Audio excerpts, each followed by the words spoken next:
আন্দোলন আর বন্যা দুই কারণে 2 মাসেরও বেশি সময় ধরে তেমন কোনো সিনেমা সিরিজ আসেনি। রাজনৈতিক পট পরিবর্তনের পর ধীরে ধীরে খরা কাটিয়ে শোবিজে চাঞ্চল্য ফিরতে শুরু করেছে। সেপ্টেম্বর থেকে সিনেমা সিরিজ মুক্তির ঘোষণাও দিতে থাকেন প্রযোজকেরা। সেপ্টেম্বরে মুক্তিপ্রাপ্ত নতুন চলচ্চিত্র ও সিরিজের সংখ্যা ছিল হাতে গোনা, তবে অক্টোবরে সিনেমা ও সিরিজের সংখ্যা বেড়েছে। আজকে আপনাদের জানাবো কোন কোন সিনেমা আছে এই মাসে মুক্তির তালিকায়। ভিকি জায়েদের চক্র মুক্তি পাবে 10 অক্টোবর। প্রায় 1.5 দশক আগে একই পরিবারের 9 সদস্যের আত্মহত্যার ঘটনাকে উপজীব্য করে সিরিজের চিত্রনাট্য লিখেছেন এই নির্মাতা। প্রধান চরিত্রে অভিনয় করেছেন তাসনিয়া ফারিন, তৌসিফ মাহবুব, শাহেদ আলী, একে আজাদ।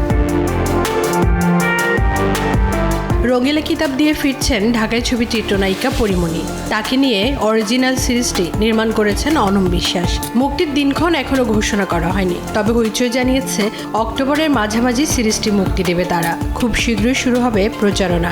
এরই মধ্যে সিরিজের অফিসিয়াল পোস্টার প্রকাশিত হয়েছে, যেখানে পরিমণির সঙ্গে দেখা গেছে মুস্তাফিজ নূর ইমরানকে। মুক্তির তালিকায় আছে মিনিস্ট্রি অফ লাভ প্রকল্পের সিনেমা 36, 24, 36। এই মাসে মুক্তি পাবে ওয়েব সিনেমাটি। শীঘ্রই আনুষ্ঠানিকভাবে আসবে ঘোষণা। ভালোবাসার গল্পে ছবিটি নির্মাণ করেছেন রেজাউর রহমান। এতে দিঘি, শাওন, কারিনা কায়সার সহ অনেকে অভিনয় করেছেন।